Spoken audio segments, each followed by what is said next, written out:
gunung Tuhan, membawa korban yang berbau harum di hadapan-Mu ya Tuhan. Terima kasih Yesus.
Terima kasih Tuhan, biar penyembahan kami ini naik berbau harum di hadapan-Mu.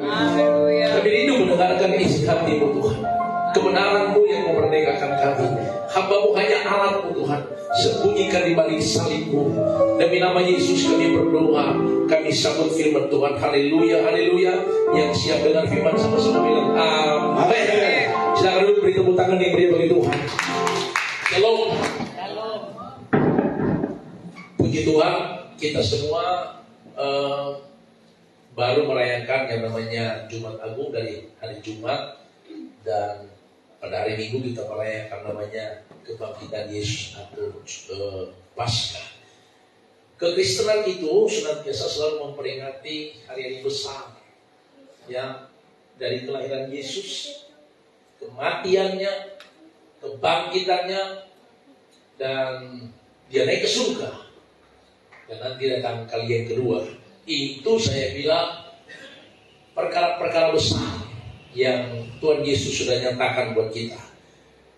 Tetapi sebagai pengikut Kristus yang senantiasa merayakan hari-hari besar ini, kita bukan sekedar merayakan itu, tetapi dibalik daripada perayaan-perayaan hari besar, di mana ada peristiwa-peristiwa besar yang Tuhan Yesus sudah kerjakan buat kita, tetapi kita harus memiliki, bilang sama-sama memiliki.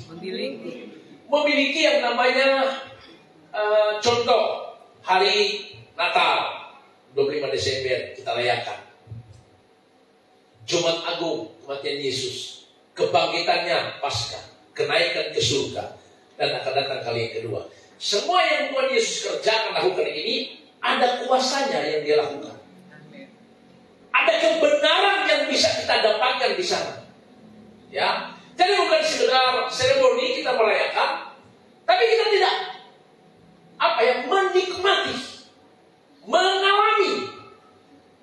Ya, bagaimana kita merayakan Natal itu, Jumat Agung itu, kebangkitan Yesus itu ada rahasianya, ada kuasanya di sana, saudara.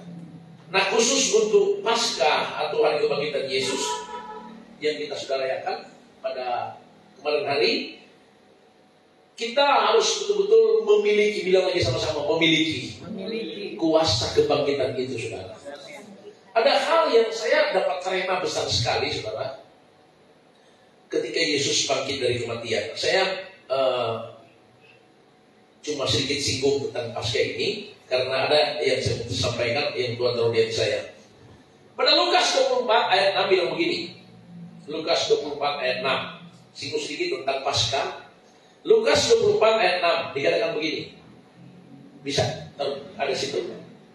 Dikatakan begini, Lukas 24 ayat 6. Ini tentang kebangkitan Yesus. Ia tidak ada di sini, ia telah bangkit.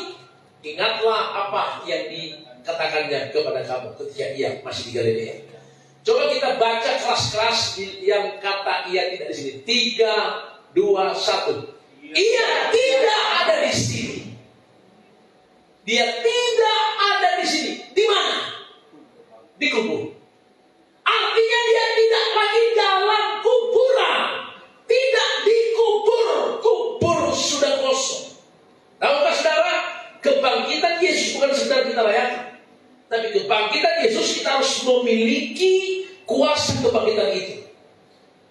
Dia berikan buat kita semua. Kuasa kebangkitan itu dia sudah berikan buat kita. Kita harus memiliki kuasa kebangkitan itu dalam hidup kita.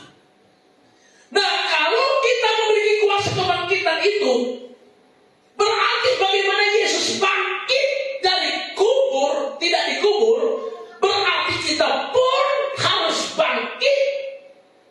Jangan lagi dikubur. Sudah tahu apa dikubur? Kuburan bicara kematian.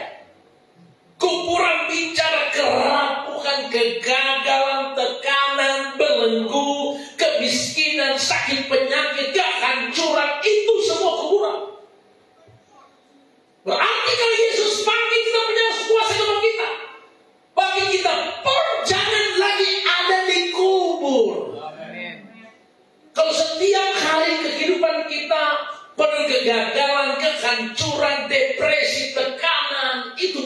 kita masih dikubur, saudara.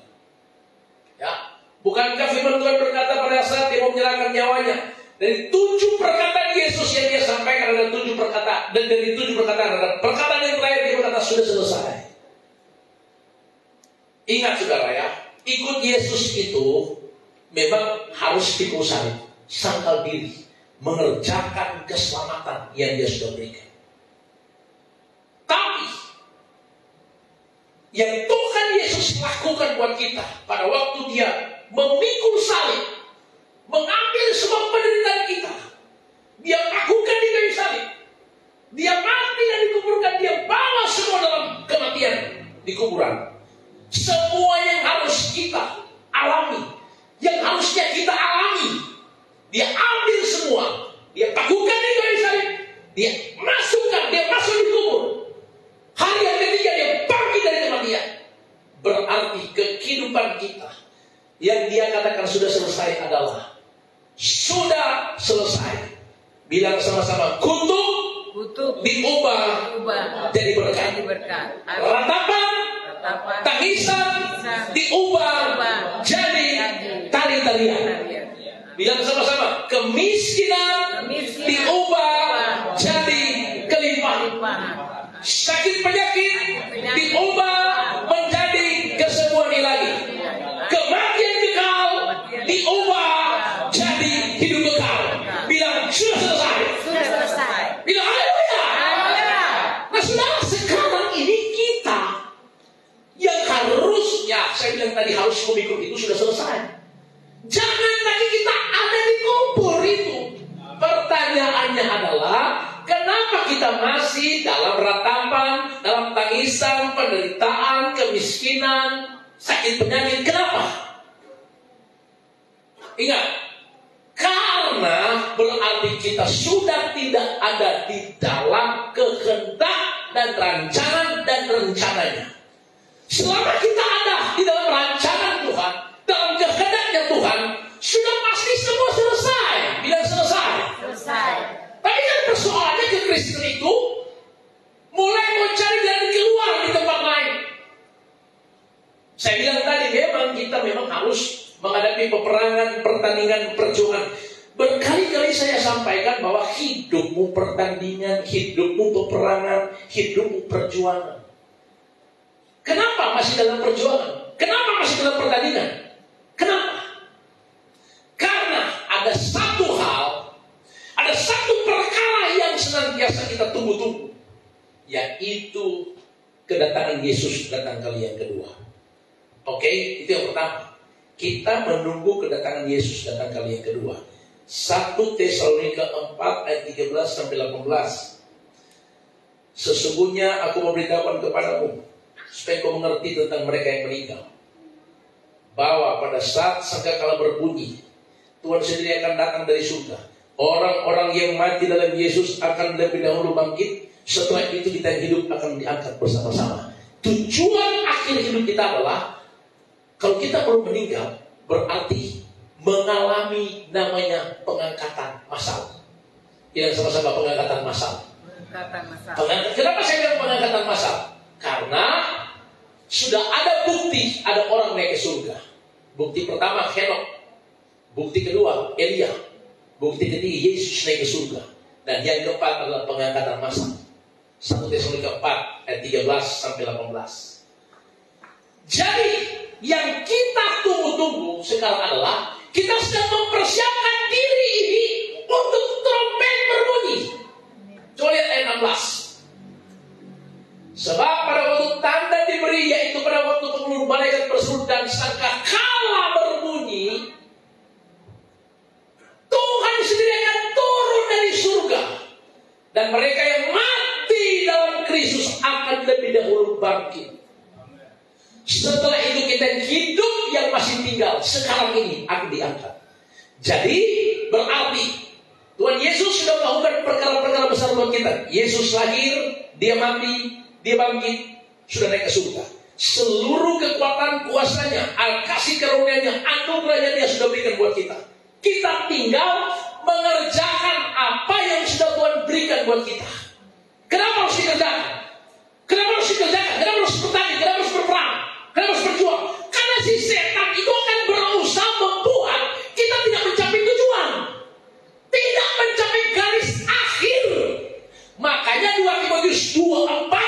7-8 bilang begini. 2 Timotius 2 ayat 7 dan 8. 2 Timotius 4 ayat 7-8. Lihat sama-sama. 2 Timotius 4 ayat 7-8. Dikatakan begini. Aku telah mengakhiri pertandingan yang baik. Aku telah mencapai garis akhir. Dan aku telah memelihara iman. Terus ayat 8. Sekarang telah tersedia bagiku mahkota kebenaran yang dikaruniakan Tuhan kepadaku. Dikatakan tetapi bukan hanya kepadaku, melainkan juga kepada semua orang yang merindukan kedatangannya. Jadi kenapa ada yang ini? Kenapa? Karena kita harus mencapai garis akhir. Bilang sama-sama garis akhir. Garis akhir.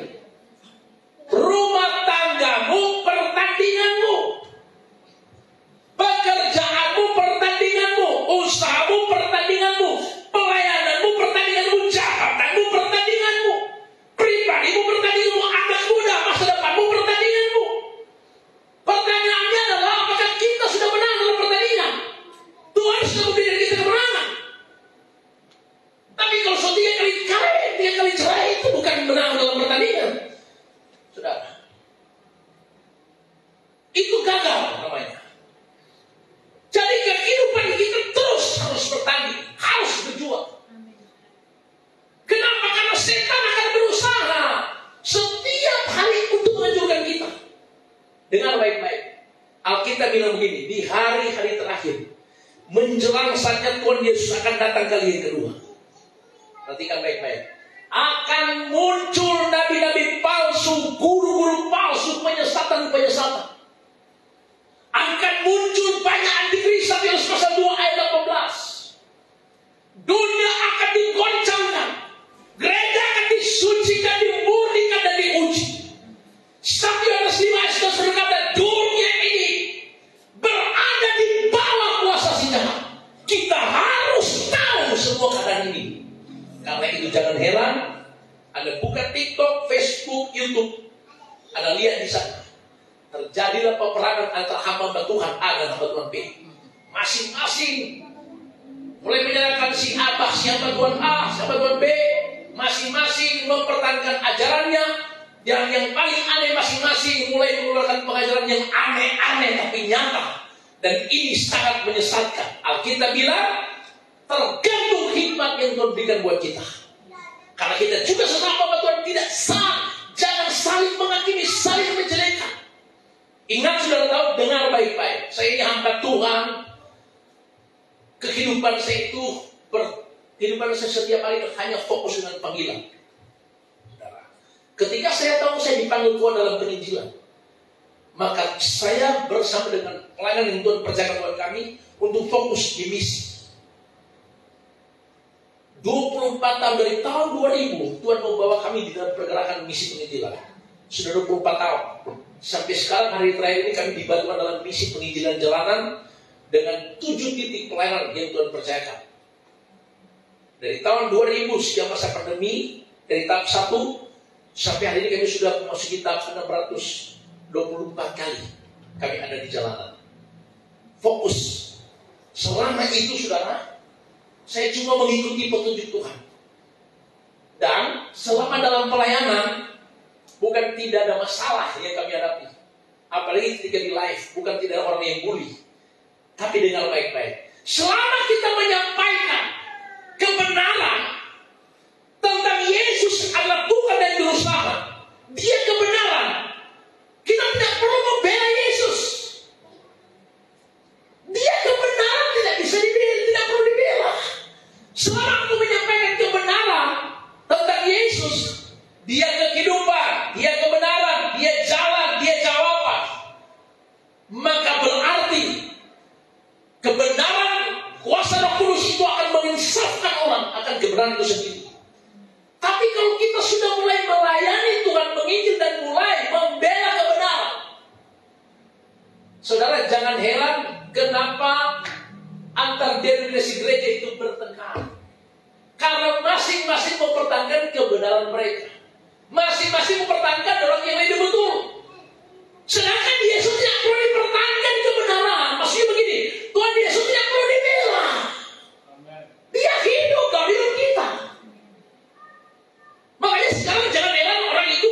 mau bertengkar, mau bertempur, mau bela mati-matian tentang Yesus. Mau bela di mana, saudara? Terus mau bela apa? Kalau tidak punya kemampuan, kita aja semua ini sebetulnya semua tidak berguna semua. Tuhan bikin berguna. Tuhan hidup cuma kasih karunia. Bukan kekuatan, bukan usaha kita diselamatkan. Kita dikasihkan karena kasih karunia diselamatkan. Tapi untuk mendapatkan kasih karunia diselamatkan itu bukan asal kita dapatkan. Memang Alkitab katakan kebaikan Yesus, kasih sayang Tuhan Yesus menyelamatkan kita, bukan hasil usaha kita. Kita diselamatkan. Tapi bukan berarti kita hidup belum bertobat, kau selamat. Karena ikut Yesus, ingat, ada pengajaran berkata begini, ikut Yesus tanpa syarat. Keselamatan tanpa syarat. Saudara tahu, ada pengajaran sekarang yang berkata, ikut Yesus tanpa syarat. Menerima keselamatan tanpa syarat. Saya ini bertobat tahun 97. Sebelum tahun 97, Tuhan tidak kenal. Karena 2 Timotius 2 berkata, sesungguhnya mempelai yang teguh Tuhan kenal siapa kepunyaannya. Yang dimempelaikan dengan tanda darah, air dan roh dikenal oleh Tuhan. Saya hidup sebelum bertobat ke orang Kristen. Saya mau tanya, saudara, sebelum tahun 97, apakah saya mati masuk surga waktu itu? Tidak. Kenapa? Karena Yesus datang menyelamatkan kita semua. Tapi ada DP tapi. DP tapi di mana? Perhatikan baik-baik. Tidak ada seorang pun masuk melihat kerajaan surga tanpa dilahirkan kembali. Di dalam roh dan air dan darah. Jadi hidup di dalam Yesus untuk diselamatkan bukan langsung selamat, harus ada syarat. Masuk tentara mesti ada syarat. Masuk sekolah mesti ada syarat. Syaratnya apa? Harus ada namanya ijazah. Masuk tentara harus ada ijazah. Ada banyak syarat-syarat. Ikut Yesus syaratnya apa? Bertobat. Amin. Amin, saudara. Amin. Yang bisa masuk surga yang bertobat, saudara. 1 Yohanes 1 ayat 9 berkata, Tuhan setia dan adil. Jika kamu mengaku dosa, Dia akan mengampuni dosamu. Efesus 1 ayat 7 berkata, oleh darah Yesus dosamu diampuni. Roma 5 ayat 9, oleh darah Yesus engkau dibenarkan. Tanpa pengakuan tidak ada pengampunan. Tanpa pengampunan tidak ada kemerdekaan, kelepasan dan keselamatan.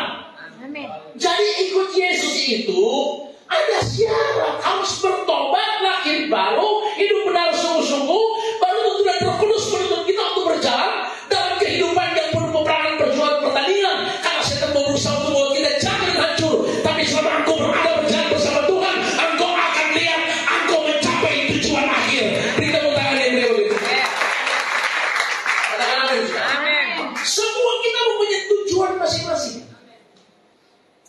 Ingat, di akhir zaman ini akan muncul pengajaran-pengajaran yang orang sukanya, yang enak-enak.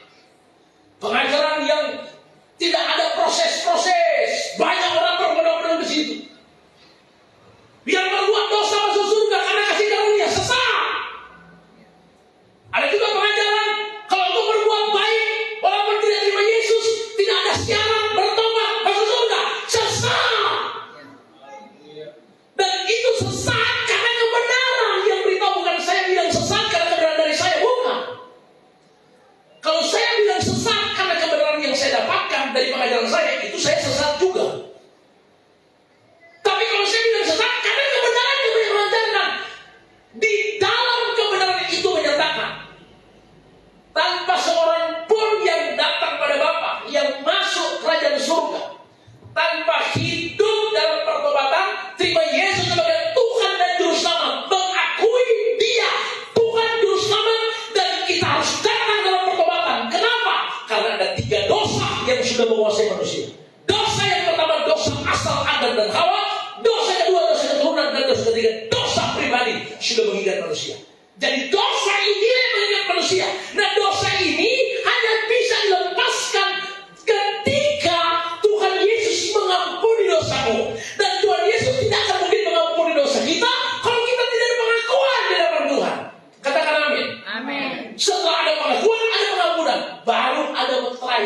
ada tanda. Setelah itu, maka apa yang Yesus kerjakan buat kita, dia lahir, mati, bangkit dari surga, semua kuasa yang dia sudah berikan, itu dapat kita bisa miliki. Contoh, Yesus lahir, ada berita Lukas 2 ayat 8-10. Jangan kamu takut, ada kesukaan besar. Berarti kuasanya dari mana? Yang pertama, tidak perlu kita takut di dalam hidup kita. Kenapa? Karena engkau sudah dikenal oleh Tuhan, sudah punya meterai, sudah punya status yang jelas. Bukan orang asing, bukan yang dibinasakan, tapi diselamatkan. Karena itu jangan takut, karena hidupmu telah diubah menjadi manusia baru. Beritahu tangan yang beri bagi Tuhan. Yang kedua, berita kedua, ada kesukaan yang besar. Kenapa ada kesukaan yang besar? Karena hidup kita sudah punya kesukaan yang besar. Kesukaran yang besar adalah ada kematian rohani, kematian kekal, kematian jasmani. Ini semua sudah mengingat manusia dalam kesukaran yang besar. Kejadian 3 ayat 17-19. Karena engkau mendengarkan perkataan istrimu dan makan dari moyang Tuhan, maka terkutuklah apa yang kau kerjakan. Bersusah payah engkau cari rezekimu. Engkau ada di kubur.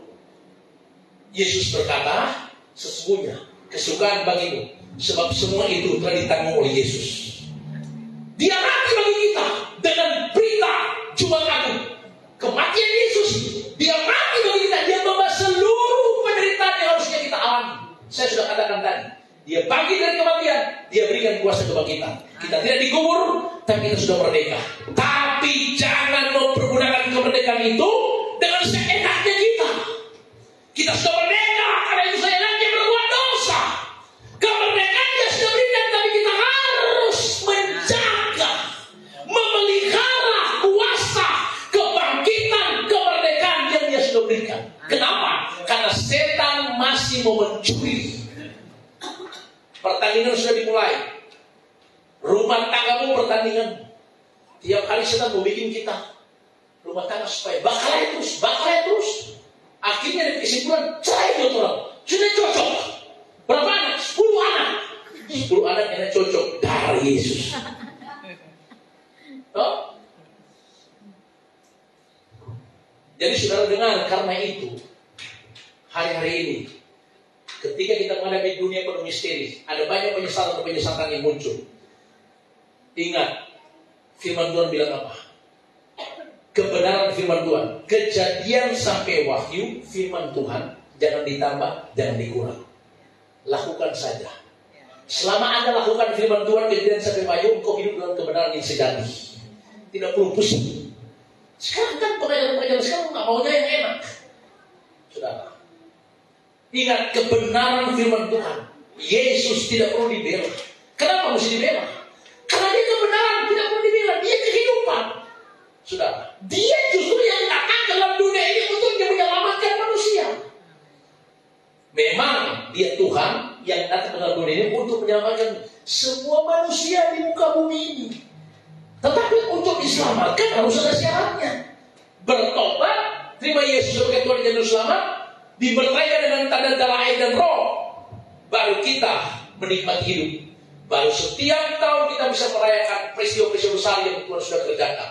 Tapi kita juga harus menikmati, memiliki yang namanya kuasa yang Dia sudah nyatakan buat kita. Ada haleluya? Haleluya. Oke, saya baru pendahuluan. Karena itu mari kita membuka firman Tuhan. Jadi semua sudah selesai, pendahuluan khotbah saya sudah selesai, semua mengerti semua. Nah, sekarang kita mau lihat apa yang Tuhan mau buat kita untuk menjalani hidup ini. 1 Tesalonika 5 ayat 23 sampai 24 dikatakan begini. Semoga Allah damai sejahtera menguduskan kamu seluruhnya, dan semoga roh, cuma lihat kata roh di situ, huruf kecil. Semoga roh, jiwa dan tubuhmu terpelihara sempurna dengan tak bercacat pada kedatangan Yesus Kristus Tuhan kita. Ia yang memanggil kamu anda setia, Ia juga akan menggenapinya. Jadi begini saudara, jadi begini. Kita sudah terima kuasa kebangkitan Yesus. Semua yang baik Dia sudah berikan buat kita. Semua sudah selesai. Tapi pertandingan hidup sudah sementara kita jalani. Nah, biasanya dalam peperangan ini hidup, yang menjadi peperangan kita itu ada di mana? Lihat sama-sama. Manusia memiliki 3 unsur: roh, jiwa, dan tubuh. Coba Anda lihat kata roh, jiwa, dan tubuh. Roh kecil, roh kita. Dikatakan begini, semoga Allah damai sejahtera menguduskan kamu seluruhnya. Semoga Allah damai sejahtera menguduskan kamu seluruhnya. Semoga roh, jiwa, dan tubuh terpelihara utuh, kokoh. Bilang sama-sama utuh, kokoh, kuat, sampai Yesus datang menjemput kita.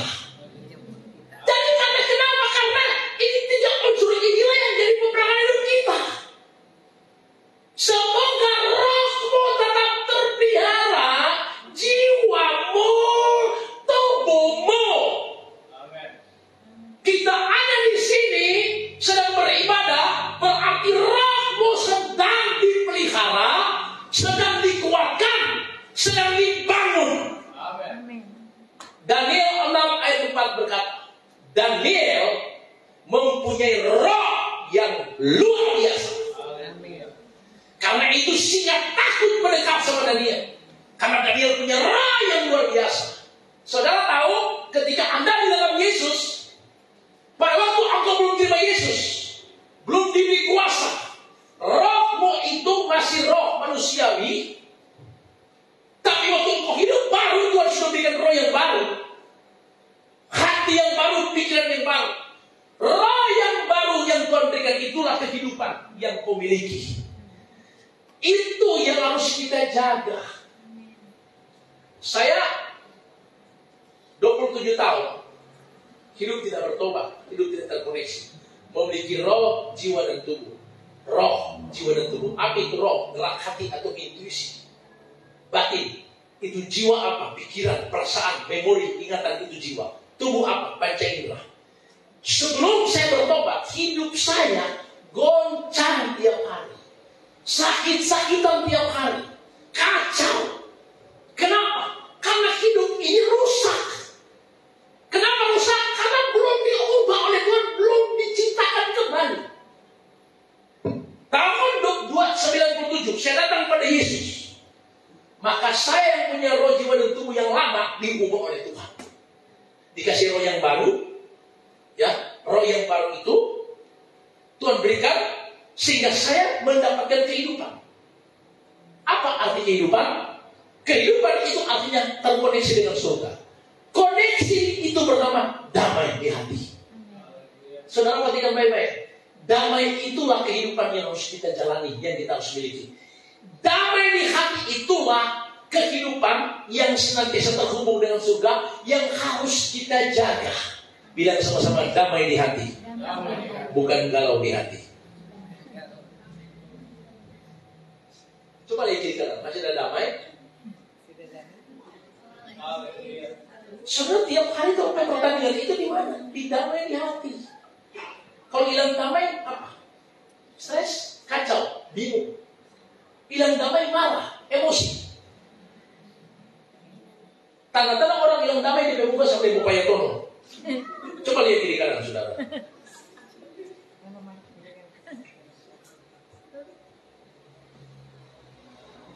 Alkitab bilang begini, Kejadian 3 ayat yang ketiga. Oke, saya mau minta air, boleh? Aduh, maaf. Kita tolong Pak, satu orang boleh buat akan di air kan? Ya. Oke, kasih kosong akan. Karena saya baru kali di khotbah pertama bulan Januari, jadi saya akan menyampaikan 4 hal di sini, 4 hal, 1 hal 1 jam, 4 hal 4 jam. Amin. Amin. Amin. Terima kasih ya.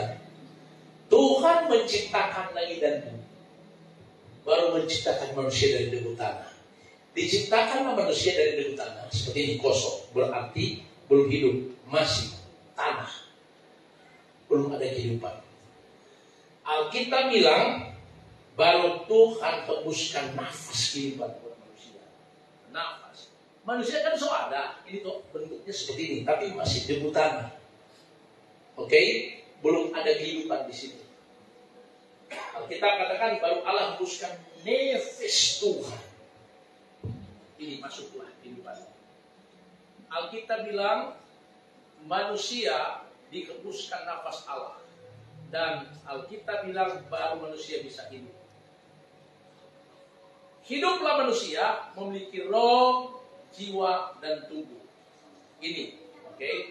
Anggaplah ini penuh, ya, karena kita mau buang. Jadilah manusia, hiduplah manusia seperti ini, punya roh, jiwa, dan tubuh. Loh, Tuhan bilang begini, Tuhan tempatkan manusia di Taman Eden, kehidupan yang utuh seperti ini. Dan Tuhan bilang begini, aku memberitahukan kepada manusia, jangan ada taman, ada buahnya. Ada pohon, ada buahnya. Jangan kau makan buah itu. Kalau kamu makan, kamu mati. Boleh lagi satu itu, si kosong. Yuk, boleh. Ini rugi kan?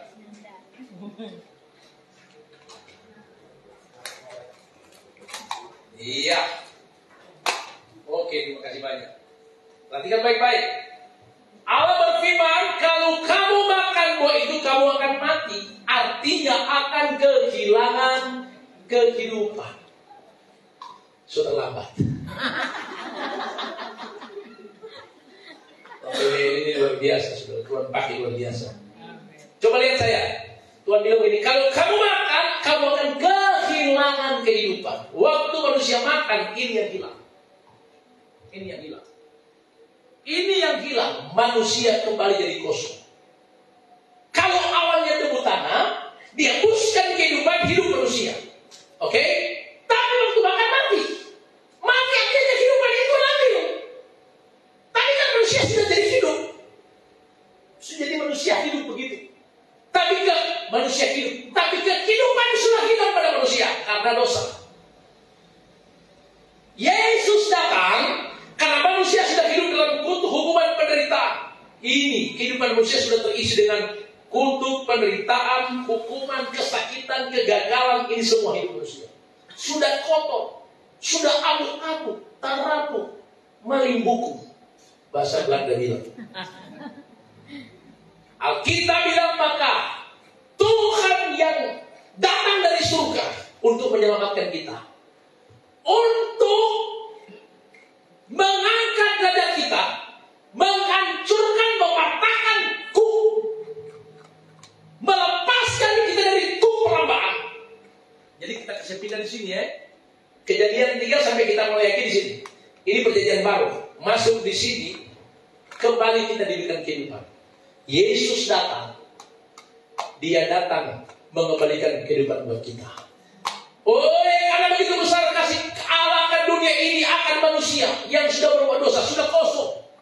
Maka Yesus harus kembali untuk memberikan kembali hidup dan hidup kita, menemukan status kembali. Jadi di dalam Yesus, dalam pertobatan terima Yesus sebagai Tuhan dan Juru Selamat, maka Alkitab katakan engkau kembali, Tuhan kembalikan kehidupan. Inilah roh, jiwa, dan tubuhmu kembali. Engkau kembali jadi manusia baru. Amen. Manusia baru ini sudah memiliki roh, jiwa, dan tubuh. Sudah, oke?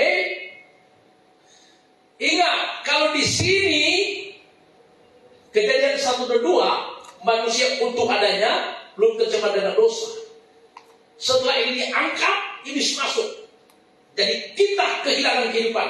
Tapi ketika di sini Tuhan Yesus sudah mengubah hidup kita, sudah memiliki roh, jiwa, dan tubuh yang baru.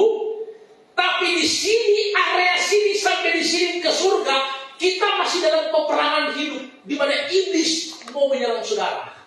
Bagaimana dia mau serang saudara? Begini dia bicara serang. Lihat baik-baik. Ini kok memang mesti penuh, tapi memang kalau kita mau curah-curah sini, nanti mau kotor, ini sudah mau basah. Harus ada loyang di sini toh. Oke? Semoga roh, jiwa, dan tubuhmu tetap kokoh seperti ini. Oke? Bilang kiri kanan, jangan terbuang. Karena iblis mau serang saudara supaya ini mau terbuang. Dia bicara bagaimana dia mau serang saudara. Kita semua, Anda punya roh, jiwa, dan tubuh. Tiap hari Anda akan menghadapi namanya serang. Udah tersinggung, marah. Kalau Anda diserang, Anda tersinggung, tak buang-buang di sana. Oke, ini cara yang menyerang saudara. Anda setiap hari masih tersinggung, masih marah. Saudara, kalau Anda tidak berdamai, Anda menyimpan dendam, minta kurang-kurang tusuk air untuk hidup. Jadi kalau kehidupan kita goyang-goyang, Tuhan Yesus tidak menjanjikan lautan teduh. Selalu ada gelombang.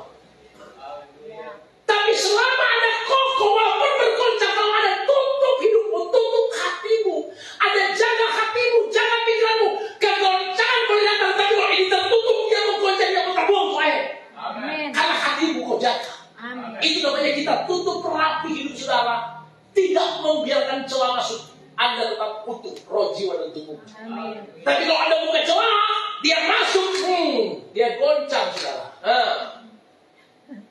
Ibu-ibu baru pulang ibadah, suaminya masuk gereja. Ibu-ibu bilang, selamat malam suamiku. Suami bilang, kenapa lama nanti masuk gereja? Tapi mana? Dari mana masuk gereja?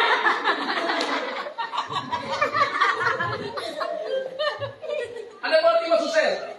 Ya. Kayaknya mengerti kamu soal nih. Begitu hidup kita, saudara. Jadi tutup rapat. Orang mau bilang apa, kayak tetap teguhkan hatimu, kuatkan hatimu. Jaga hidupmu, jangan tercemar. Anak-anak muda kalau mau bergaul, saudara, kalau Anda sudah lebih dalam cintamu, gigi cuaca coklat, hati-hati. Karena kalau putus, dia begoncangan berat, besar dia begoncangan, sampai kaca muncul untuk menutup. Ada menurut kaca muncul mau menutup, sampai mau bunuh diri. Ini kehidupan kita, saudara. Makanya Tuhan semoga tetap utuh, tetap terjaga roh, jiwa, dan tubuh. Jaga hidup kita. Bila kita jaga. Karena itu, waktu Yesus mati, kubur sudah kosong. Berarti kalau kubur sudah kosong, berarti jangan lagi hidup kita dikubur. Yaitu mudah tersinggung, marah, emosi. Bilang kubur sudah kosong, stop bulu-bulu, stop emosi, stop iri hati, stop simpan dendam. Kalau Anda masih di kubur ini goncang terus, kosong terus, tapi yang luar biasa pada waktu dia kosong, Anda datang pada Tuhan dan Anda berdoa, Anda datang beribadah, dia kembali terisi. Yesus kembali mengisi hidupmu. Dia memberi kekuatan, memberi damai, memberi sukacita. Beri tepuk tangan yang beri bagi Tuhan. Katakan sama-sama haleluya. Karena itu 1 Petrus 5 ayat 10 bilang begini. 1 Petrus 5 ayat 10. Dan Allah sumber segala kasih karunia yang telah memanggil kamu dalam Kristus kepada kemuliaan-Nya yang kekal, akan melengkapi, meneguhkan, menguatkan, mengokohkan. Karena itu supaya air ini tetap untuk kokoh. Coba lihat sama-sama. Yang telah memanggil kamu dan Kristus kepada kemuliaan kekal akan melengkapi. Bilang kiri kanan melengkapi. Melengkapi dengan apa? Melengkapi engkau dengan perlengkapan senjata Allah. Amen. Efesus 6 ayat 14 berkata ada 7 perlengkapan senjata Allah di situ. Berikat ingin kebenaran, berbaju sila keadilan, berketombong keselamatan, berperisai iman, berkasutkan kebenaran, memberitakan Injil yang sejahtera, berpedang roh dan berdoa. 7 perlengkapan senjata Allah. Tuhan bilang aku memperlengkapi engkau dengan perlengkapan senjata surga agar engkau menang dalam peperangan, agar engkau tetap kokoh bertahan, engkau tidak mudah goyah.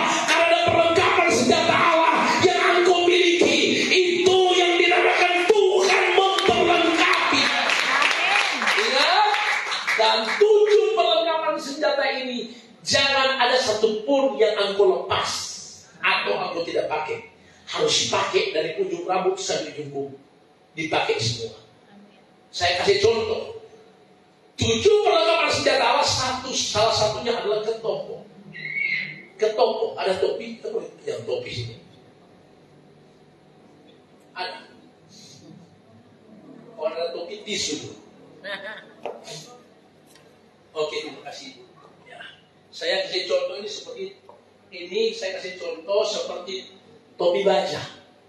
Kan perlengkapan senjata ini identik dengan perlengkapan senjata tentara Romawi.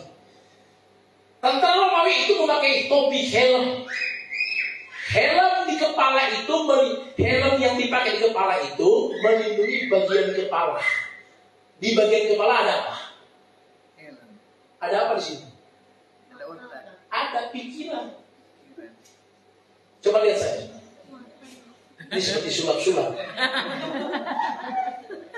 Selama Anda memakai beda itu topi perlengkapan senjata dengan selubung beda. Kalau ini topi melindungi bagian kepala termasuk pikiran. Beda dengan itu selubung. Selubung itu berarti kita tutup hidung. Sedangkan mata itu hidung.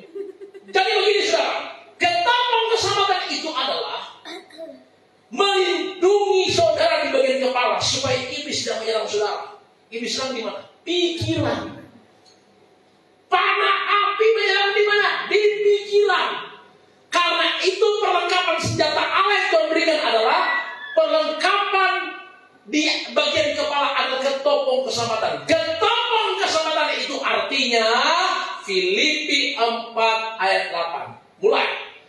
Filipi 4 ayat 8. Filipi 4 ayat 8. 3, 2. Coba lihat saya dulu. 3, 2, 1. Jadi akhirnya saudara-saudara, semua yang benar, semua yang mulia, semua yang adil, semua yang suci, yang manis, yang sedap didengar, yang disebut kebajikan, patut dipuji. Pikirkan semua itu. Selama Anda memiliki pikiran surgawi, ketopong itu tetap engkau pakai. Maka ketika engkau diserang, engkau tidak mudah diserang, tidak mudah goyah, karena ada perlengkapan senjata surga. Kita katakan, karena itu aku memperlengkapi engkau dengan perlengkapan senjata Allah. Kita kembali ke 1 Petrus 5 tadi, ayat 10. Yang pertama melengkapi dengan perlengkapan senjata Allah. Yang kedua, dikatakan apa? 1 Petrus 5 ayat 10. Yang pertama melengkapi, kedua bilang sama-sama meneguhkan. Meneguhkan kita dengan janji-janji Tuhan. Janji Tuhan ya dan amin. Sekali-kali aku tidak akan pernah meninggalkan engkau. Janji Tuhan ya dan amin. Selama aku berjalan bersama Tuhan, selama hatimu tuh tetap tulus, taat kepada Tuhan, engkau akan lihat janji Tuhan. Engkau akan lihat pertolongan Tuhan tepat waktunya, indah pada waktunya, janjinya ya dan amin. Beri tepuk tangan yang beri kita. Kita ini senantiasa diteguhkan dengan janji Tuhan. Yosua pasal 1 lihat. Yosua pasal 1 buka firman Tuhan. Yosua pasal 1 dikatakan begini. Yosua 1. Sesudah Musa hamba Tuhan itu mati, berfirmanlah Tuhan kepada Yosua bin Nun abdi Musa itu. Berfirmanlah Tuhan kepada abdi Musa itu. Berfirmanlah Tuhan kepada jemaat yang ada di JB Victor. Katakan amin. Amin. Dengarkan ayat yang kedua. Dengar. Hambaku Musa telah mati. Sebab itu bersiaplah sekarang, seberangilah sungai Yordan ini, engkau dan seluruh bangsa menuju negeri yang akan kuberikan kepadamu. Seberangilah perjalanan hidupmu di 2024. Di 2024 Alkitab mengatakan engkau akan menuju negeri.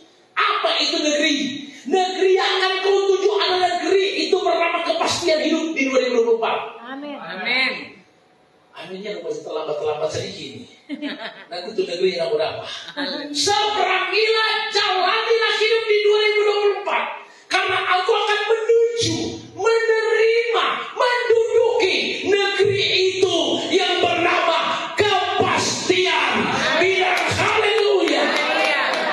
Dikatakan begini, engkau dan seluruh bangsa menuju negeri yang akan kuberikan kepada mereka, kepada orang Israel. 3. Setiap tempat yang akan diinjak oleh telapak kakimu, setiap apa yang kau kerjakan, setiap apa yang kau lakukan, cita-citamu, setiap apa yang kau rancangkan. Dikatakan seperti yang kujanjikan kepada Musa. Amin. Seperti yang Tuhan janjikan kepada Yosua. Dia janjikan kepada kita. Amin. Mantap. Oke, ayat keempat. Lihat sama-sama. Dari padang gurun dan gunung Libanon yang sebelah sana itu sampai ke sungai besar, yaitu sungai Efrat, sultan orang Het, sampai ke laut besar, di situ matahari terbenam, semuanya itu akan menjadi daerahmu. Bilang amin. Amin. 5. Dikatakan apa saudara? Kita baca sama-sama. 3, 2, 1. Seorang pun tidak akan dapat bertahan menghadapi engkau seumur hidup.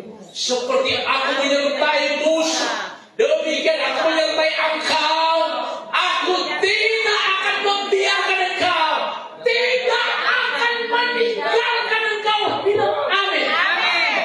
2024. Dengar baik-baik. Tuhan tidak sekali-kali meninggalkan dan membiarkan engkau. Amin. Dalam perjalanan hidupmu, membangun rumah tangga, membangun jemaat, membangun pelayanan, membangun usaha, cita-citamu yang anak muda, engkau akan lihat Tuhan tidak akan pernah sekali-kali meninggalkan engkau. Amin. Dia memegang tanganmu, dia Immanuel. Amin. Karena itu waktu ada persoalan, ada masalah, jangan cepat-cepat merajo, jangan cepat-cepat bereaksi, karena Anda bereaksi bagi Anda melepaskan diri dari tangan Tuhan yang memegang saudara. Dari semua yang Tuhan sampaikan ini, coba Anda lihat ayat 6. Yang Tuhan cuma minta ini ayat 6. Coba lihat ayat 6. 3, 2, 1. Kuatkan teguhkan hatimu. Cuma Tuhan bilang kuatkan teguhkan hatimu. Artinya Tuhan mengingatkan kepada kita semua, sesungguhnya Dia akan melengkapi kita dengan perlengkapan senjata Allah, akan meneguhkan kita dengan janji-janjinya. Yang Tuhan cuma minta adalah kuatkan, teguhkan, yakinlah janji Tuhan ya dan amin. Dia selalu menyertai kita, tidak pernah meninggalkan kita. Itu janji Tuhan. Amin. Saudara, ini yang disebut Dia meneguhkan saudara dengan janjinya. Amin. Dan yang ketiga dikatakan apa? Meneguhkan dan menguatkan. Kita kembali ke 1 Petrus 5 ayat 10. Lihat sama-sama. 1 Petrus 5 ayat 10. Meneguhkan dan 1 Petrus 5 ayat 10. Dikatakan meneguhkan, menguatkan, melengkapi, meneguhkan, menguatkan. Dengan apa? Dia menguatkan kita dengan firman-Nya yang adalah ya dan amin. Amin. Bilang sama-sama firman Tuhan, ya dan amin. Apa yang kau imani, apa yang kau percayai, apa yang kau renungkan, itu firman kebenaran yang selalu menguatkan kita. Amin. Karena itu jika ada masalah dan persoalan, Alkitab katakan ada tertulis. Setiap ada diserang, setiap ada persoalan, ada firman Tuhan yang menguatkan kita. Ada tertulis.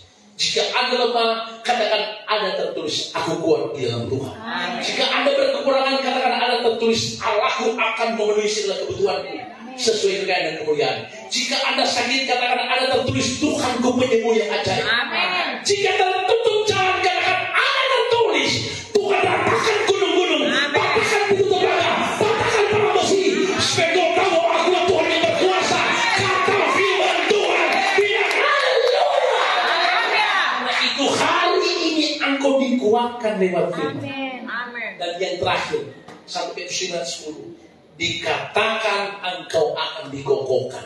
Coba lihat, dan mengokohkan kamu.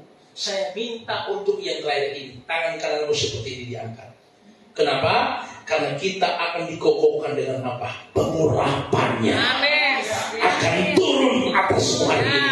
Engkau akan dikokohkan dengan pengurapan yang akan Tuhan berikan kepadamu. Engkau akan dikokohkan dengan kekuatan pengurapan yang akan memberi kau kekuatan, meneguhkan imanmu, membuat engkau akan melayani Tuhan dengan sungguh-sungguh, membuat engkau akan bekerja dengan tulus, dan ini akan kau terima dalam nama Yesus. Semua yang tanganmu diangkat, tangan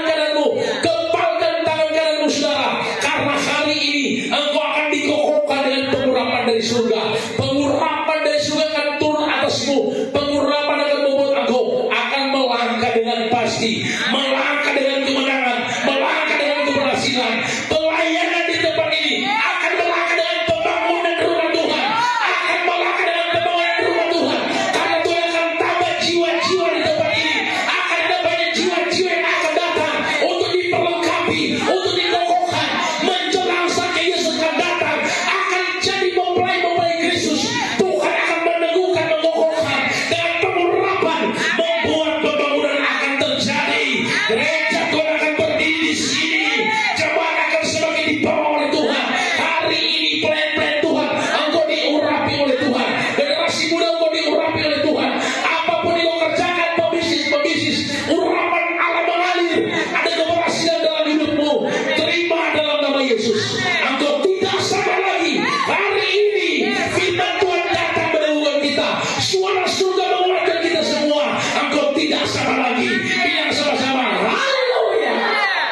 Maka demikian ketika Yesus tergantung di kayu salib, dia berkata sudah selesai. Dia menyerahkan nyawanya.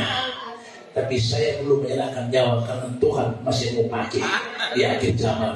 Tuhan Yesus memberkati kita semua. Haleluya. Terima kasih Tuhan Yesus. Kebenaran-Mu telah memerdekakan kami. Tidak ada satu pun yang pulang masih sama. Sama artinya masih kosong. Tapi kami pulang dengan hidup yang sudah berisi. Kehidupan yang kokoh, yang jelas sudah kami terima. Demi nama Yesus kami berdoa, mengucap syukur atas firman Tuhan. Haleluya. Yang diberkati Tuhan sama-sama bilang amin. Beri tepuk tangan yang beriman Tuhan.